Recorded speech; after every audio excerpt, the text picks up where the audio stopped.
In comments that are sure to get under Donald Trump's skin, former Vice President Joe Biden, the presumptive Democratic candidate in this year's presidential race, staunchly committed to not pardoning Trump in the event he loses and Biden becomes president.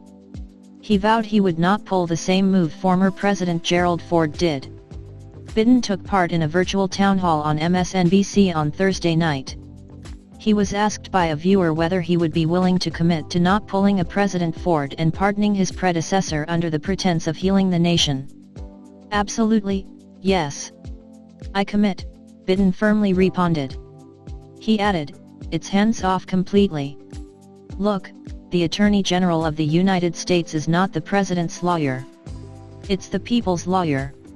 This is in reference to 1974 after Richard Nixon resigned as president. He was investigated for his part in the Watergate scandal. Unlike Trump, once he realized it was probably that he would be impeached and that he could be removed from office, he resigned. This left Vice President Ford to take over as president. After doing so, he pardoned Nixon from his potential crimes in the scandal.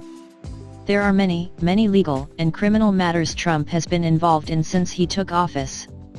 He has largely been kept safe from these matters through partisan politics and through White House lawyers and Attorney General William Barr's interference and influence.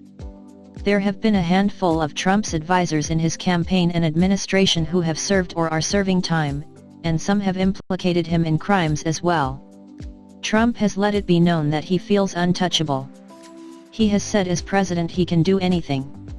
And it seems he has operated throughout his presidency with that as a backdrop. He is even using that influence to help others. Barr was behind the Justice Department dropping criminal charges against Trump's former national security advisor, Michael Flynn. He was also behind Trump advisor Roger Stone's sentence recommendation getting greatly reduced. These seem to be in the back of Biden's mind as he spoke about a possible pardon of Trump. He complained that "we never saw anything like the prostitution of the presidency like we see it today." He also argued that what's going on is an absolute travesty. A travesty of justice. It is not something the president is entitled to do, to direct either a prosecution or decide to drop a case, he said. That is not the president's role, responsibility. And it's a dereliction of his duty. These were certainly not welcome words to Trump. In his world, they were probably game on words.